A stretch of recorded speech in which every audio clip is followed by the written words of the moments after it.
It had a shifting face. It appeared in different places in our sky, in a different shape in our sky, and yet it was as familiar as our next door neighbor. We saw it every night. So there was a combination of familiarity and mystery. And now we were seeing it up close for the very first time.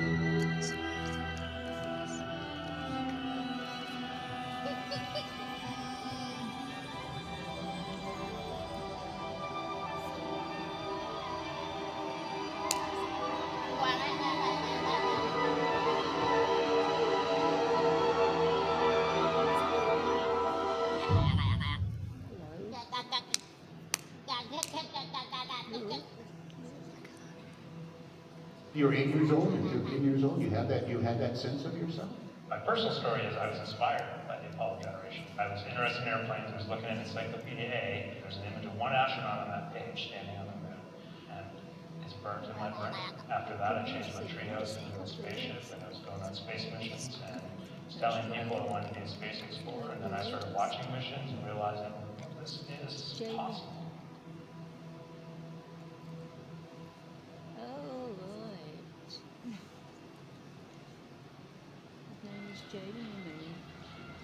It's July of 1969. It was a beautiful summer morning. I just turned 13 and there was, about to watch human beings make an attempt to land on the moon for the very first time in our history. I was sitting on the floor in the living room in front of the TV from 12 noon on and on and on for hours. And I was telling everybody, shut up. I mean, the family, they got bored. They were coming in and out like it was just another summer day, cutting watermelon and bringing groceries back from the grocery store. I could figure out why they were not sitting on the couch watching history along with me. 3 men had left Earth just 4 days earlier, and now they had traveled all the way to the moon. They were in orbit, and 2 of them, Neil Armstrong, Buzz Aldrin, had climbed into the lunar module, which was named Eagle, the craft that would take them down to the surface of the moon. They had left Mike Collins in the mothership, the command module, and that was named Columbia. And at the center of all this, playing continuously from Apollo's nerve center were the voices from the nation's operations control room, which was in Houston, Texas, a space almost exactly the same size as the one we're in. This is Apollo Control at 100 hours, 14 minutes. We will be doing a separation maneuver. During this, the lunar module should be undocked from the command and service module. Also giving the crew on the lunar module to go, no go.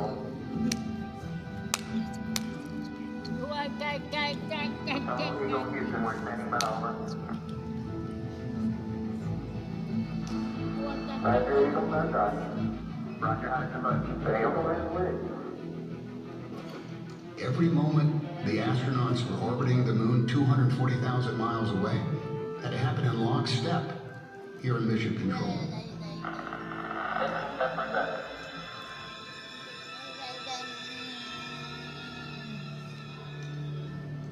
The spacecraft systems and trajectories were all tracked and analyzed by an army of engineers and scientists, any one of whom could call a halt to the landing if they saw a problem. Eagle, we got you now. It's looking good, over. Flight controllers, go for power descent. Go.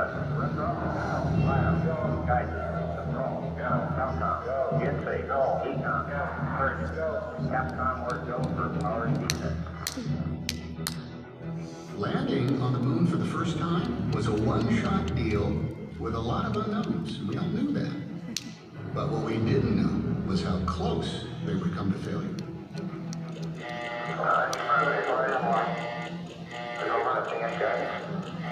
The 1202, stand by. 1202, retro. Go retro out now. 6 plus 2. We have another 1202 line. 1202, what's that?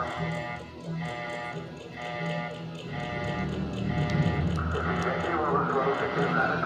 Yeah, we're fine. We're contact flight. We're going that line. Window, spring time, window. Single line. Tell them the window line will line. 5 feet. Turn looking good, down and half. Right. Take it to the belt page now. Right. 60 seconds. 2.5 now. Big shadow. More forward. More forward. Turn to the right. Contact light. Okay, engine stop.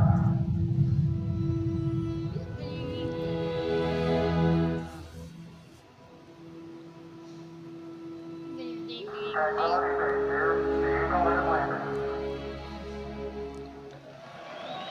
Roger 22, Tranquility. We copy you on the ground. You got a bunch of guys about to turn loose. We're breathing again. Thanks a lot.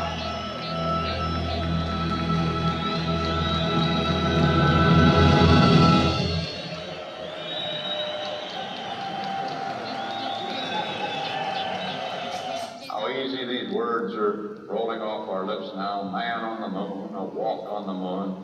And yet to say the words and to stop just a moment to think about them still sends a shiver up and down the old spine. It's 9:35 Eastern Daylight Time, and that means that very probably, unless we hear otherwise, we will get word from the spacecraft that they tend to depressurize the cabin and open the hatch in about 15 minutes from now. As the clock ticked down and it got closer and closer and closer to the moment where it was going to happen, you almost had no visual idea outside of artists' renderings and simulations of what it was going to look like. Tranquility Base, this is Houston. We request you open the TV circuit breaker at the present time. And when it finally came on, this odd fuzzy black and white image, we couldn't make out what it was. Turned out the image was upside down. Oh, there's the ladder of the lunar module. Okay, here we can see you coming down the ladder now. And there's Neil Armstrong climbing down. At the foot of the ladder, the left footsteps are only compressed in the surface about 1 or 2 inches. You can see his helmet. With a little bit of imagination, you can see the reflections in his gold visor. Now go step off the left.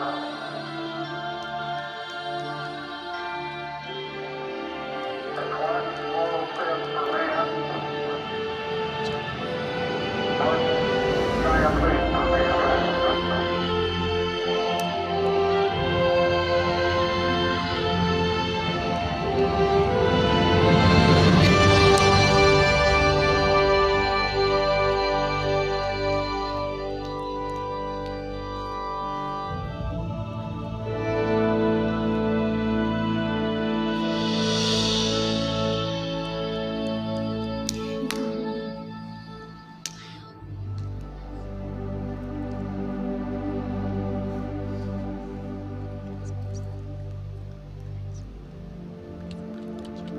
Beautiful view. We got something? Magnificent sight out here. Magnificent installation.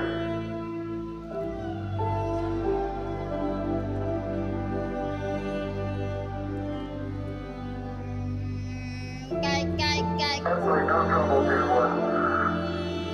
walk around.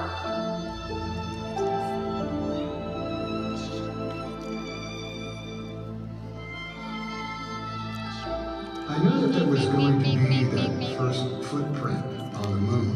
That was going to mark this watershed moment in all of human history. In the same way that some primitive version of humankind had left their footprints on the bank of a river somewhere. And the wet ashes solidified.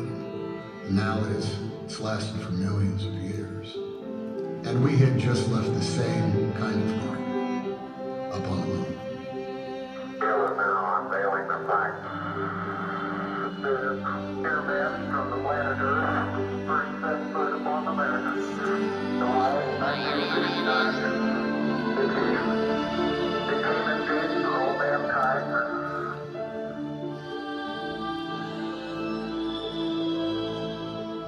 We were now a spacefaring civilization.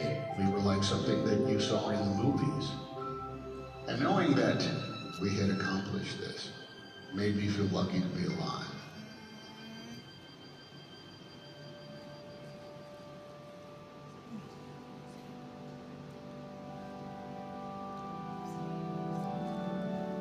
It was the first moonshot, and now that word has come to mean the doing of the impossible.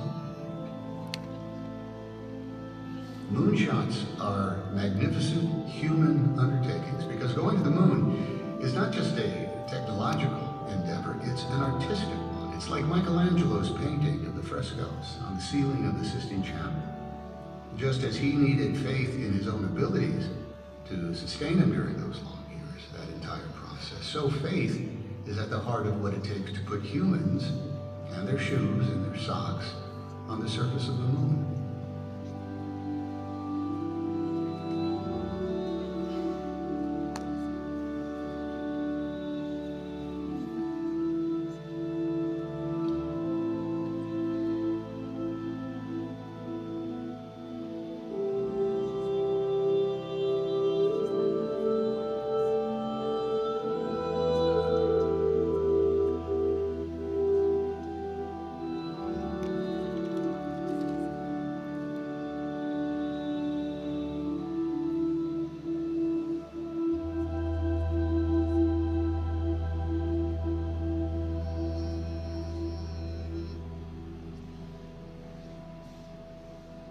When I was young, I had a poster of the Earthrise picture, the famous picture that was taken on Apollo 8. And the fact that it was a human behind the lens that made that picture so profound and changed how we all thought of our own home was so amazing to me.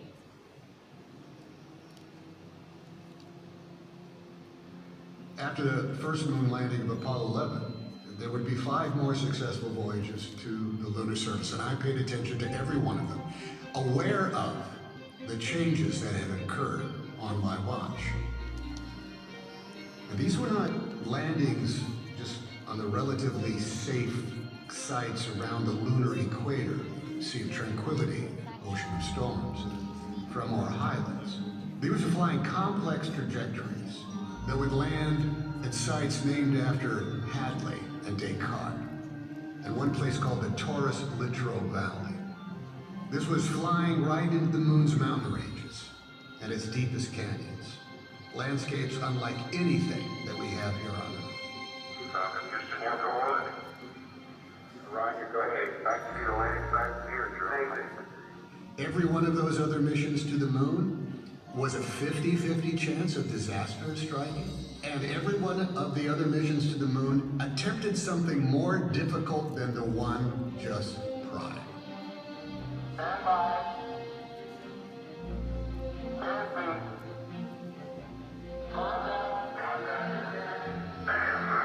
Roger, copy contact. We're on the surface.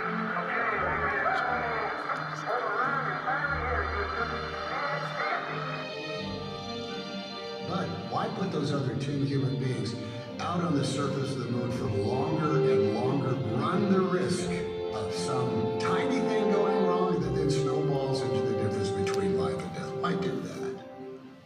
Because we're human beings. Comes down to it. But also is the question of curiosity. What else is out there that we haven't seen yet? What haven't we found? Absolutely incredible. Absolutely incredible. The epic moment of my life. The moon is a world frozen in time. It's untouched by the forces that constantly shape our planet.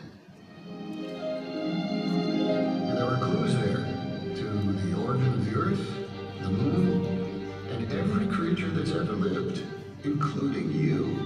Oh, man, you're rock out there.